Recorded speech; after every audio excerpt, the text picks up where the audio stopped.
Good morning friends. ये paper कक्षा 11वीं विषय गणित के लिए अर्धवार्षिक परीक्षा के लिए तैयार किया गया है, जो कि आपको अर्धवार्षिक परीक्षा आने वाली वार्षिक परीक्षा में बहुत ही हेल्पफुल होने वाला है फ्रेंड्स। तो इसको आप बिना स्किप किए पूरा देखें, और यदि अभी तक आपने चैनल को सब्सक्राइब नहीं किया है तो प्लीज़ चैनल सब्सक्राइब कर ले। देखते हैं यहाँ पर सवाल। देखिए, ये 80 अंक का पेपर होगा, 80 अंक का पेपर होगा फ्रेंड्स, और 3 घंटे का टाइम रहेगा। 20 अंक जो है आपके प्रोजेक्ट के रहेंगे।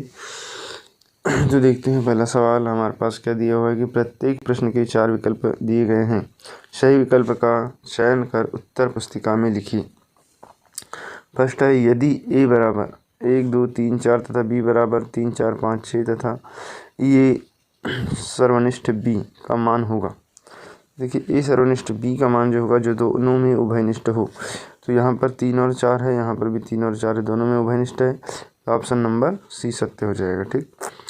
उसके बाद श्रेणी 2 4 8 डैश का 8वां पद होगा। तो फ्रेंड्स, यहाँ से 8वां पद का सूत्र निकाल लेंगे। होता है a + 7d। a + 7d का जब यूज़ करेंगे तो यहाँ पर नहीं 2 4 नहीं 8, ये गुणोत्तर श्रेणी है फ्रेंड्स। तो गुणोत्तर श्रेणी का जब हम 8वां पद निकालेंगे तो इसका मान निकलेगा 256। यदि कोई बिंदु XY तल में स्थित है तो इसका z निर्देशांक होगा। XY तल में है और उसका z निर्देशांक हमको ज्ञात करना है, तो z निर्देशांक होगा y, z निर्देशांक होगा 0। ठीक। से XY तल में स्थित है और इसका z निर्देशांक होगा, z निर्देशांक 0 होगा। फिर है a + b पूरे पर n की घात के प्रसार में कुल पदों की संख्या होगी। तो यहाँ पर जो है कुल पदों की जो संख्या होगी, इसमें ये होगी n + 1। इसके बाद है 4x - 3 छोटा है 5x - 7 का हल होगा। तो फ्रेंड्स, इसका हल होगा -4 और a, ऑप्शन नंबर सी। फिर है सत्य असत्य लिखिए। पहला सवाल दिया है फाई एक रिक्त समुच्चय है, तो ये बिल्कुल सत्य है।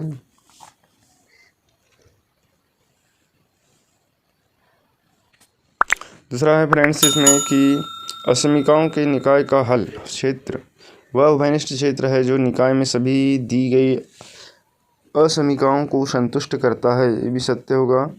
2 सम्मिश्र संख्याओं का योगफल एक सम्मिश्र संख्या होता है, ये भी सत्य है। अब नेक्स्ट क्वेश्चन देखते हैं। अगला है फैक्टोरियल 0 का मान 0 होता है, तो ये सत्य है कि असत्य, तो ये हो जाएगा असत्य।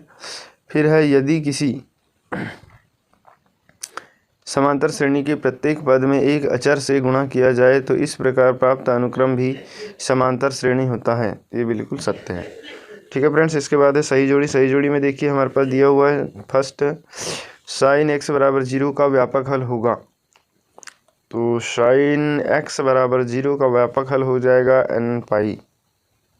ठीक है, n π। इसका दूसरा cos x = 0 का व्यापक हल होगा। तो इस cos x = 0 का व्यापक हल होता है 2n + 1 × π/2, ऑप्शन नंबर सी। फिर है cos x = 1/2 का व्यापक हल होगा। तो इसका 1/2 वाले का हल हो जाएगा 2nπ ± π/3, ऑप्शन नंबर ए। फिर है tan x = √3 का व्यापक हल होगा। इसका होगा फ्रेंड्स nπ + π/3, ऑप्शन नंबर ई। फिर sin x = 1/2 का व्यापक हल होगा। तो इसका हो जाएगा हमारे पास ऑप्शन नंबर बी, nπ + -1 पर n की घात × π/6। ठीक है फ्रेंड्स, तो ये हो गई आपकी सही जोड़ी। यदि वीडियो पसंद आ रहा हो तो प्लीज़ चैनल को लाइक एंड सब्सक्राइब जरूर करें। अब देखते हैं नेक्स्ट क्वेश्चन। नेक्स्ट क्वेश्चन हमारे पास दिया हुआ है कि रिक्त स्थानों की पूर्ति कीजिए। रिक्त स्थान की पूर्ति में पहला सवाल दिया है 3 ऋण 11i का संयुग्मी है। तो 3 ऋण 11i का जो संयुग्मी होगा वो होगा 3 धन 11i। ठीक। फिर अगला दिया है फैक्टोरियल 7/5 का मान होगा। तो फैक्टोरियल 7/5 का मान होगा 42। तीसरा दिया है परवलय वाई स्क्वायर बराबर एक्स के नाभिलंब की लंबाई बराबर मतलब खालिस्तान होगी, तो परवलय वाई स्क्वायर बराबर 4x के नाभिलंब की जो लंबाई है वो 4a होगी। ठीक, उसके बाद एक्स अक्ष तथा वाई अक्ष दोनों एक साथ मिलकर एक तल बनाते हैं। उस तल को खालिस्तान तल कहते हैं, उस तल को हम एक्स वाई तल कहते हैं। ठीक है, इसके बाद आ जाता है अगला क्वेश्चन, यदि किसी घटना ए की प्रायिकता 2/11 है तो घटना ए नहीं की प्रायिकता होगी 9/11 होगी इसका आंसर। फिर एक शब्द वाक्य में उत्तर दीजिए। यदि u बराबर 1 2 3 4 5 6 7 8 तथा a बराबर 2 4 6 तो a का पूरक समुच्चय लिखिए। तो फ्रेंड्स a का पूरक समुच्चय हो जाएगा 1 3 5 7 8।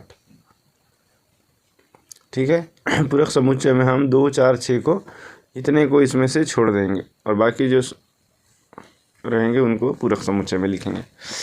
उसके बाद है एक फलन fx बराबर 2x धन 5 2x ऋण 5 द्वारा परिभाषित है, तो f ऋण 3 का मान लिखिए। तो f ऋण 3 का मान आ जाएगा ऋण 11, x का मान ऋण 3 रख देंगे और हल कर देंगे। ठीक है, फिर तीसरा है यदि a बराबर 1 2 3 समुच्चय है और b का समुच्चय है 4, तो a क्रॉस b का मान लिखिए। फ्रेंड्स a क्रॉस b का मान आ जाएगा 1 4 2 4 तथा 3 4, 3 समुच्चय का गुणा। ठीक है, क्योंकि एक बार 1 का गुणा 4 से होगा, फिर 2 का गुणा 4 से होगा, फिर 3 का गुणा 4 से होगा, तो इस तरीके से बनेंगे। उसके बाद है चौथा, x ऋण 3 पर 7 की घात के प्रसार के मध्य पदों की संख्या लिखी। तो इसके जो है मध्य पदों की संख्या होगी 2 होगी। फिर एक कथन, चेन्नई तमिलनाडु की राजधानी है का निषेधन लिखिए। तो निषेध वाक्य इसका होगा चेन्नई तमिलनाडु की राजधानी नहीं है। ठीक है फ्रेंड्स, इसके बाद आते हैं सवाल।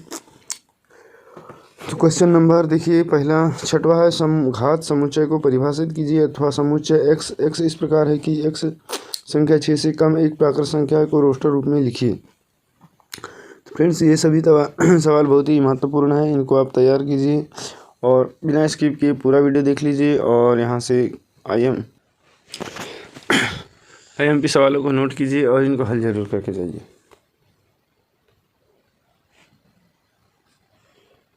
देखिए 7वां सवाल है, 1 2 3 तथा 2 4 5 के बीच की दूरी ज्ञात कीजिए। फिर एक त्रिभुज के शीर्षों के निर्देशांक दिया है, केंद्रक के निर्देशांक ज्ञात करना है। फिर दिया है लिमिट x बराबर 4 4x धन 3/x ऋण 2 का मान ज्ञात कीजिए अथवा लिमिट x बराबर 0 sin x अपन bx का मान ज्ञात कीजिए। ठीक है फ्रेंड्स, तो ये जो सवाल दिए हुए हैं इनको आप अच्छे से देख लीजिए और इनको हल कर लीजिए। ठीक,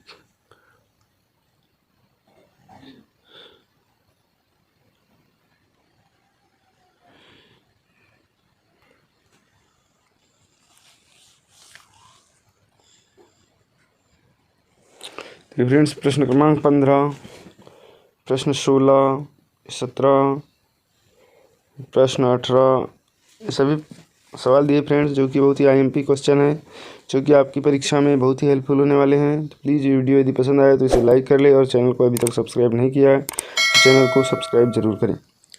ठीक है फ्रेंड्स, तो मिलते हैं हम नेक्स्ट